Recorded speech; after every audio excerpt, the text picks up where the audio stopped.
Guys, and welcome back to my channel. If you're new around here, thanks for stopping by. My name's Tolu, and on this channel I share content all around personal finance, budgeting, frugal living, and I show you how to live your best life on a budget.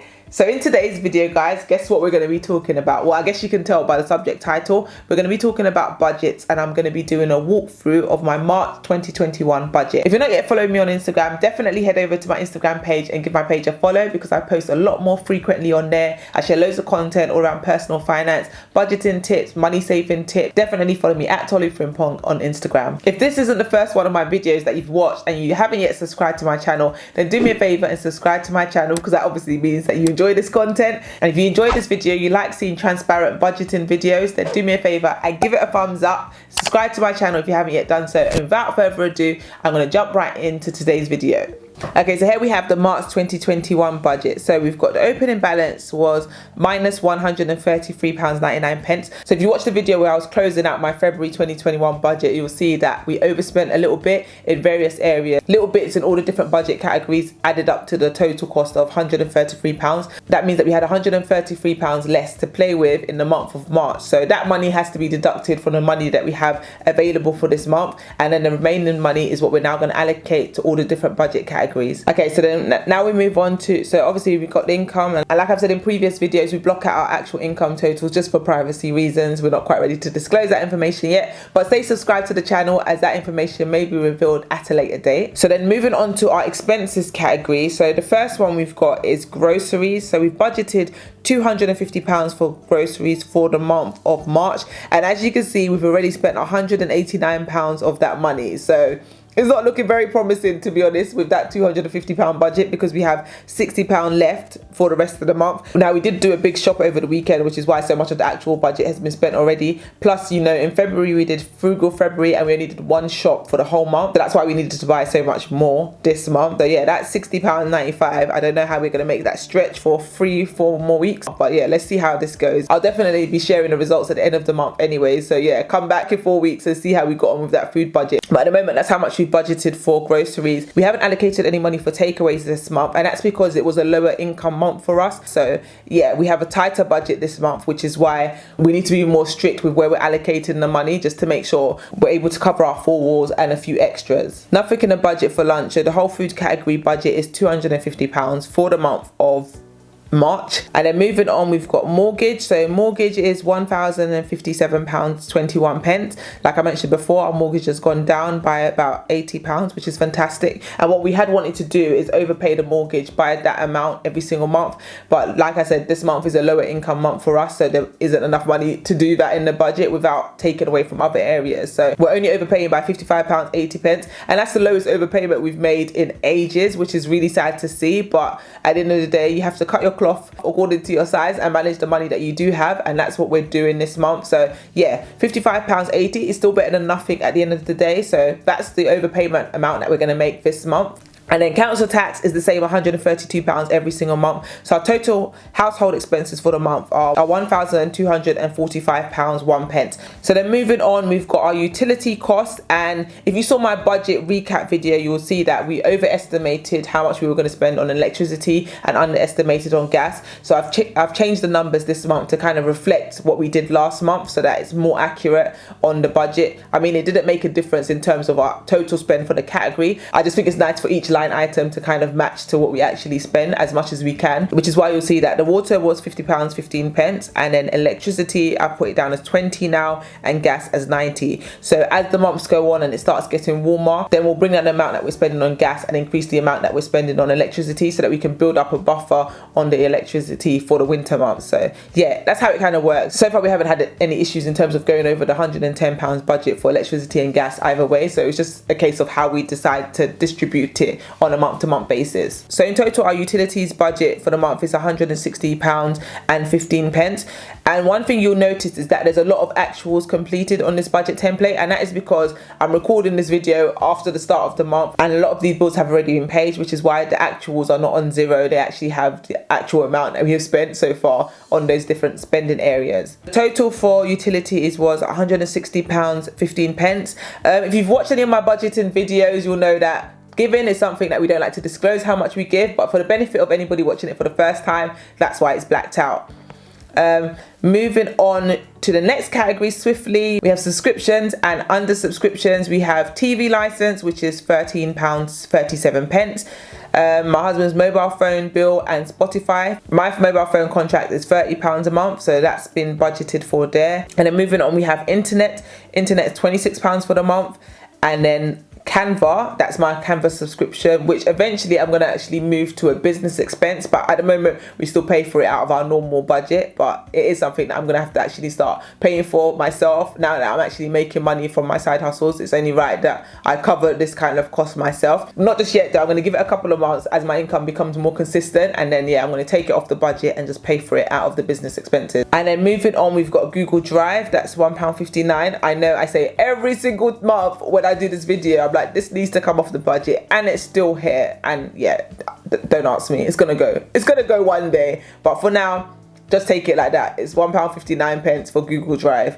And then moving on, actually before we move on, sorry, so the total is £116.94. That's the budget that we have for subscriptions every single month. Moving on to transport, and I've budgeted £70 for petrol. I don't anticipate we spend the whole £70 once again. Just like last month, we spent £30 on petrol. I think this month we'll probably do around the same again, or maybe 40 to 45. But I put £70 in the budget just because that's the budget that we usually have for petrol. And I guess it kind of gives me that extra little bit of buffer in case I overspend in any other area. I know that I can take it from the petrol costs. And then that's the only transport cost that we have this month. So we don't have things like road tax and MOT. Obviously that was all paid last month. This month our transport costs are only £70, which I'm very happy about. And then moving on, we have fun and entertainment, and guys, you're gonna have to pray for us because our fun and entertainment budget is really going the wrong way. Instead of it going up, it's going down. I think next month we're probably going to be on zero. For the month of March, it's £8.68p for myself and my husband, and then £2.48 for the kids. I don't know what this money is going to do.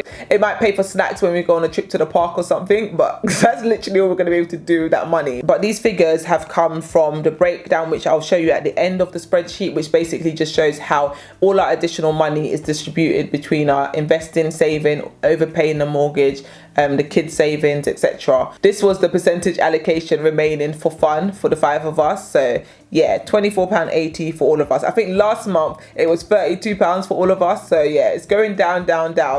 And I don't know, I just need to keep working on how I can get my income up. And obviously, bless my husband, he's been working really hard. In the month of April, that's definitely going to be reflected in the budget that we have available. That's why I'm really adamant that we stick to our numbers this month, so that all the money that he's been making this month, we can really do something with it next month, as opposed to paying for all the overspending that we did in the month of March, if that makes sense. So this budget, I'm really going to stick to it. I know I say this every month, and to be honest, we do try, but life happens, and that's reality of things. But just do what you can with what you have, and that's what we've been doing. And so far, we've been able to manage our finances without getting ourselves into trouble. So it's all good.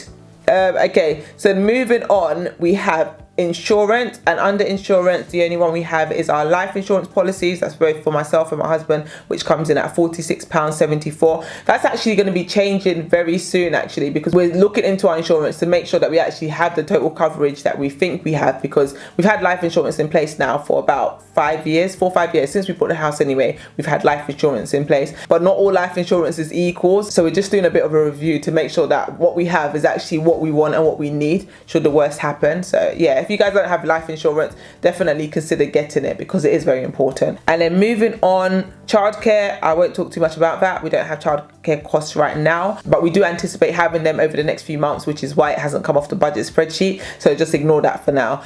And then moving on, we have miscellaneous, and we haven't budgeted anything for miscellaneous this month. I don't know if that was the smartest move, actually thinking about it now as I'm talking through the numbers, but we didn't allocate anything for miscellaneous. So that means if anything unexpected arises, we're going to have to take it from somewhere else. It might be a case of having to dip into the singing funds, or just overspending from the money that we started saving for the month of April, and then meaning that we have less money to play with in the month of April, which isn't ideal, and we don't want that to happen. And we're really going to try and stick to our numbers for the month of March. So let's see how this goes. Okay, moving on to debt. Yes, we have debt. Oh my days. This is really, really sad. As it's been, how long has it been? It's been just over 2 years since we paid off all our debt and became debt free. And this is the first time since then that we found ourselves back in debt, and it is really, really sad. And it's because we owe the taxman money, or should I say specifically, my husband owes the taxman money. Do you know what is so mad here? Because initially when he had to do his self-assessment form and he done all the calculations, they were initially saying he owed like 10 grand for the year. Listen, when I tell you, I wanted to die. I literally wanted to die. I was like, oh my gosh, we paid off all this debt, we've got ourselves into a good position, only to end up back where we started because of a tax bill.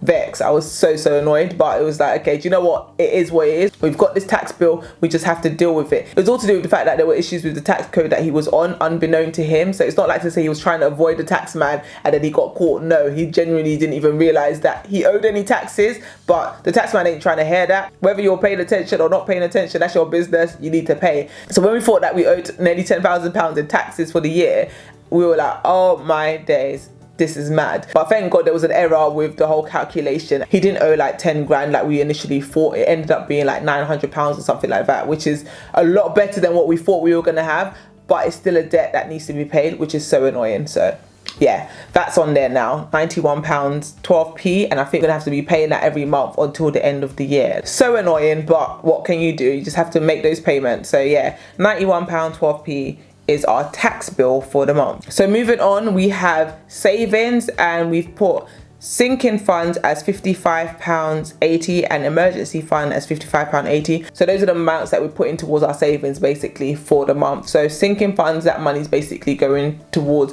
Christmas, and it's also going towards birthdays. One of my son's birthdays is coming up next month, and the other one is like a few days later, but in May. So it's like literally back to back, both birthdays. So we're trying to put a little bit of money aside to pay for their birthdays. So I've got a whole different spreadsheet to track our sinking funds. I mean, if that's something you guys want to see, let me know in the comment section below, and I could definitely do a video where I walk through our different sinking funds, how we set them up, and how much we're saving towards each sinking fund. If that's something that's of interest to you, let me know, and I could definitely record that video for you. And so in total, our savings for the month is £111.60. And finally, we have investments, and this month we're investing £55.79 with Vanguard, and that literally takes us to the end. So obviously you've got the grand total expenses, which I've blacked out, but you can see account balance here equals zero, and the idea is that all our income minus all our expenses equals zero. And as you can see, because a lot of our bills have already come out, so like the mortgage has come out, we've obviously done the big food shop, we've paid for quite a few bits, so a lot of the money has already gone. So we've got £822.96 left of it to spend for the whole month. So if I show you, oh, okay, let me scroll down to the bottom actually. Just in case this is the first budget video you've watched, let me quickly show you how we allocate our extra funds. So basically, closing balance here was £247.99. So that was all the money that we had left once we had allocated our money to all our various spending categories. So this was the money that we knew that we would have left to put towards these areas of sinking fund, emergency fund, mortgage overpayment, investing, my husband spending money, my spending money, and then the 3 children. That is basically how we've decided to split the remaining balance. So it's 22.5% evenly split between sinking funds, emergency fund, mortgage overpayment, and investing. And we've done that because all 4 of those areas are important to us financially, and we need to make massive contributions equally to all of them because they're all equally important to us. At the moment, as you can see, the income is low, which is why we're not making those large payments we once were making. But at the end of the day, you have to manage the money that you have, and that's what we're doing, and obviously working on other ways to increase our income at the same time. But the money that we do have, we're making sure we budget it and really get the most out of it. If we just quickly look here at the split, so this pie chart shows you the split by estimation, so how much we've estimated that we're going to spend in the different areas. And as you can see, our biggest expense is our home cost, and that is why I say to people, like, if you want to buy a house, you want to get on a property ladder, especially if you're a couple and a married couple, it would be so good to get it based on one person's income if you can afford to do that, because by doing it that way, you give yourself more room to maneuver should the worst happen. Because when we got the mortgage, we got it based on 2 incomes, which is why